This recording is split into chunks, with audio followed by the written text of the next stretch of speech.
First off, I'll let you know that I'm not an expert on saving banana seeds, but I do have a lot of experience in saving seeds from other plants. I did figure out a pretty good way to save the seeds from Musa Velutina bananas.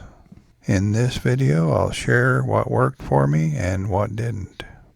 I harvested our bananas on October 18th because we had some cold weather coming and I didn't want to wait until it froze. When Musa Velutina bananas are fully ripe, the skins will peel back on their own, and these hadn't reached that stage yet, so I wasn't sure what to expect. I removed the peeling from several bananas and cut one in half just so we could take a look at them and see what they look like. I knew they had a lot of seeds in them, but I didn't realize just how many they did have. They're just full of little hard black seeds. I first tried breaking up some of the bananas with a spoon to see if I could separate the seeds that way, and it didn't work well at all. The flesh of the banana fruit wanted to stay connected to the seed and was very hard to separate. This is what I ended up with when I was finished. It's a mess.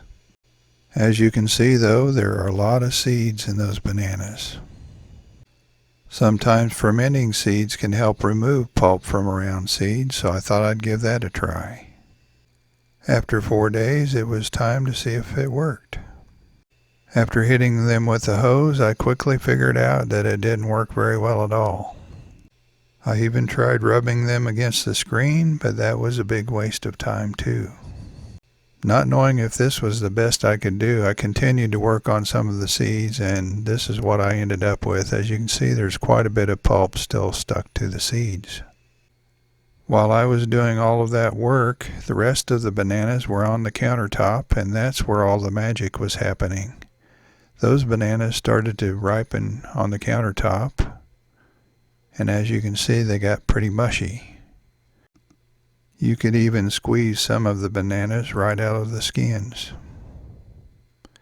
Since I was starting with much softer bananas, I decided to try fermentation again. So I put these in a jar with water and left them for 4 days. Then I just took them outside and pretty much just repeated what I had done before. This time, after hitting them with the hose, you can see that pulp is already wanting to separate. I just repeated these steps several times.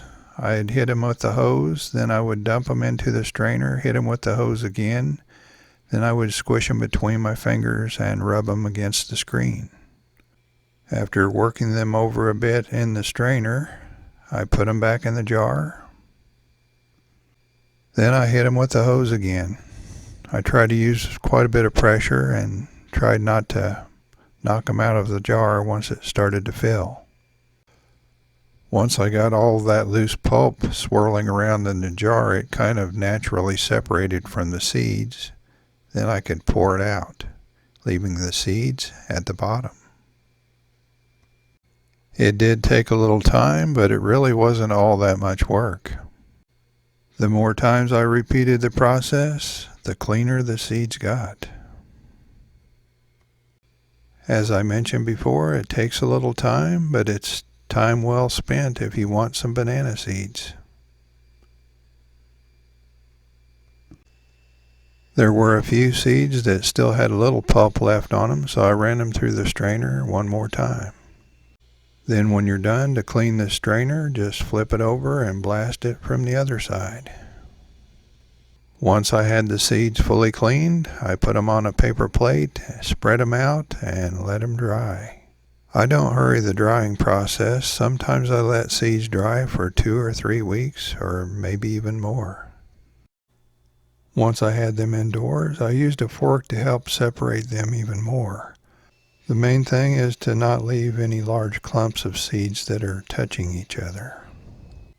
Here's a comparison of the 2 batches of seeds that I did. The one on the left is the one with the pulp still stuck on the seeds, and the one on the right is clean. And as you can see, there are little pieces of pulp stuck to these seeds. Anytime you have some organic matter stuck to a seed, it can encourage mold to grow, so that's not a good thing. The ones on the right, as you can see, are very clean.